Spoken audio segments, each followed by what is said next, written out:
1,00,000 টাকা দিয়ে ওয়াটার ভিলায় আসলাম। এ যেন আমার কাছে এক স্বপ্নের মতো। মালদ্বীপে এসে এই ইচ্ছেটা পূরণ হয়ে গেল। এভাবে আস্তে আস্তে আমার জীবনে সব ইচ্ছে পূরণ করতে চাই। কখনো ভাবতে পারিনি দেশের বাহিরে গিয়ে এভাবে উড়ে বেড়াবো, একটা মুক্ত পাখির মতো, যার ডানা কাটা থাকবে না, কিন্তু এই বিশাল আকাশে উড়ে বেড়াবে। সুন্দর একটা লাল গাউন পরে আমি হাঁটাহাঁটি করছি। মাফুসি দ্বীপ থেকে আমরা আজকে অন্য দ্বীপে এসেছি। অনেক বেশি ফেমাস একটা দ্বীপ, প্রাইভেট আইল্যান্ড। এইরকম অনেক বড় বড় আরো আইল্যান্ড আছে, তবে এখানে লাক্সারি একটা রুমে আমি এসেছি। যদি এই দ্বীপে আপনি স্টে করতে চান রাতের বেলা, মানে একদিন এক রাত, তাহলে 1,00,000 টাকা দিতে হবে। তার সাথে যদি সুইমিং পুল চান তাহলে আরো অনেক টাকা দিতে হবে। রুমটা বেশ সুন্দর এবং এখান থেকে পর্দাটা খুললেই আপনি দেখতে পাবেন বাহিরের সেই কোটি টাকার ভিউ। ওয়াও, মাশাআল্লাহ। মানে এখানে থাকলে আপনারা রুমে যাইতে ইচ্ছা করবে না।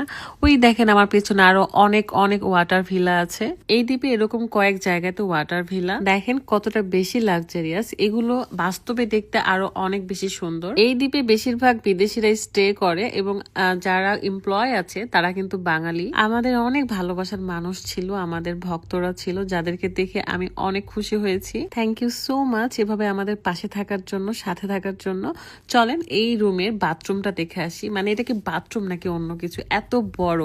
বাথটাব তো আছেই, সাথে জায়গাটাও অনেক বড়, ভেতরে আবার শাওয়ার করার জন্য স্পেস আছে। সো আমার কাছে অনেক অনেক ভালো লাগছে। রুমের থেকে বেশি ভালো লেগেছে বেলকুনিতে। মানে বেলকুনি থেকে ডিরেক্ট আপনি গোসলও করতে পারবেন, আবার অমূল্য একটা ভিউ দেখতে পারবেন, যেটা টাকা দিয়ে আসলে মাপা যাবে না। এই যে আমি ওয়াশরুমের ভেতরে দুইটা স্পেসই দেখিয়ে দিলাম। বাই দা ওয়ে, আমাকে কেমন লাগছে অবশ্যই জানিয়ে দিবেন। অনেকেই বলছেন আমার মেয়ে কোথায়, মেয়েকে কেন আনিনি। আসলে বেবিদেরকে মালদ্বীপের অনেক জায়গায় অ্যালাউ করে না, এই কারণে রেখে আসা।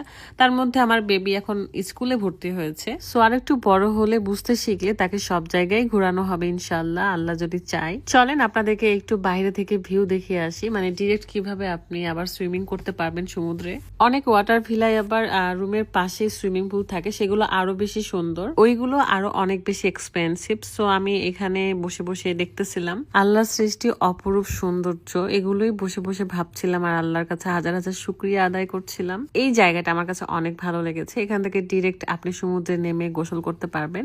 এই কারণে আসলে এগুলো প্রাইভেট আইল্যান্ড। এন্ড টাকার পরিমাণ হয়তো বেশি হতে পারে, বাট আপনি অনেক ভালো থাকবেন, অনেক অনেক বেশি ভালো সময় কাটাতে পারবেন। সাথে যদি প্রিয় মানুষ থাকে তাহলে তার কথাই নেই। একসাথে থাকবেন, ঘুরবেন ফিরবেন, গল্প করবেন, খাবেন, যা মন চাই তাই করতে পারবেন এই সুন্দর পৃথিবীতে। বাই দ্য ওয়ে, আমরা কিন্তু এই ভিলাতে থাকছি না। আমাদের এক ভালোবাসার মানুষ আমাদেরকে বলেছিল খুব সুন্দর ভিউ পাবেন, তাই এখানে এসেছি। প্রথমবার এসেছি তাই বুঝি নাই, তাছাড়া এই রুম গুলো বুক করে দিতাম। আমাদের অলরেডি অন্য ভিলা বুক করা রয়েছে 2-3 দিনের জন্য। সো আমরা ক্যান্সেলও করতে পারবো না আর এখানেও থাকতে পারবো না। ইনশাল্লাহ নেক্সট টাইম আল্লাহ বাঁচায় রাখলে মেয়েকে নিয়ে এই ভিলাগুলোতে থাকবো। এখানে আমরা আরো অনেক মজা করেছি, এনজয় করেছি। সো সেই ভিডিওটা আপনাদেরকে নেক্সট ডে দেখিয়ে দিব।